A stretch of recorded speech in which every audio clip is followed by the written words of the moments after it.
یہودی اور عیسائی تم سے راضی نہ ہوں گے جب تک تم ان کے طریقے پر نہ چلنے لگو. صاف کہہ دو قل ان ھدی اللہ ھو الھدی، بے شک اللہ کی ہدایت ہی دراصل ہدایت ہے. اصل ہدایت وہی ہے جو اللہ کی طرف سے آئی ہے. ورنہ اگر اس علم کے بعد جو تمہارے پاس آ چکا ہے تم نے ان کی خواہشات کی پیروی کی تو اللہ کی پکڑ سے بچانے والا کوئی دوست اور مددگار تمہارے لیے نہ ہوگا.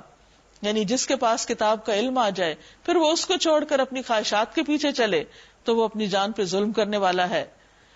الذین آتیناہم الکتاب یتلونہ حق تلاوتہ اولئک یؤمنون بہ، وہ لوگ جن کو ہم نے کتاب دی وہ اس کو اس طرح پڑھتے ہیں جیسے اس کو پڑھنے کا حق ہے، یعنی صحیح ادائیگی کے ساتھ اور باقاعدہ سمجھ کر غور و فکر کر کے. یہی لوگ دراصل اس پر ایمان لاتے ہیں، اور جو اس کا انکار کرے گا وہی دراصل خسارہ پانے والے ہیں. یعنی انسانوں کی کامیابی کا انحصار کس پر ہے کہ وہ اللہ کی کتاب کے ساتھ درست تعلق قائم کریں. یا بنی اسرائیل اذکروا نعمتی التی انعمت علیکم، اے بنی اسرائیل یاد کرو میری وہ نعمت جو میں نے تم کو عطا کی تھی، اور یہ کہ میں نے تمہیں دنیا کی تمام قوموں پر فضیلت دی.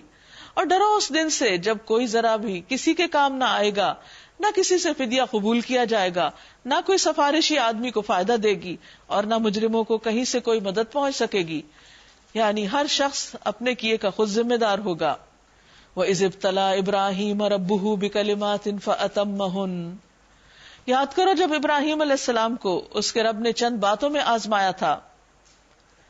قرآن مجید کے مختلف حصوں میں ان آزمائشوں کا ذکر بھی ہوا ہے کہ جس کے بعد انہوں نے اپنے آپ کو اس بات کا اہل ثابت کیا کہ واقعی وہ امام بننے کے قابل ہیں.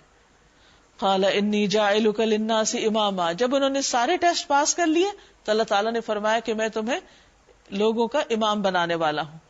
قال ومن ذریتی، ابراہیم علیہ السلام نے عرض کیا اور میری اولاد میں سے. قال لا ینال عہد الظالمین، تو اللہ تعالیٰ نے فرمایا کہ میرا وعدہ ظالموں کے لیے نہیں.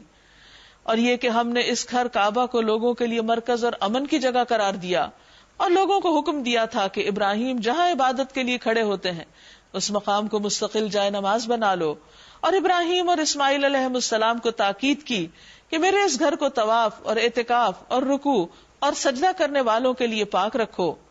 اور یہ کہ ابراہیم علیہ السلام نے دعا کی، اے میرے رب اس شہر کو امن کا شہر بنا دے، اور اس کے باشندوں میں سے جو اللہ اور آخرت کو مانے انہیں ہر قسم کے پھلوں کا رزق دے. جواب میں اس کے رب نے فرمایا، اور جو نہ مانے گا دنیا کی چند روزہ زندگی کا سامان تو میں اسے بھی دوں گا، مگر آخر کار اسے عذاب جہنم کی طرف گھسیٹوں گا، اور وہ بدترین ٹھکانہ ہے.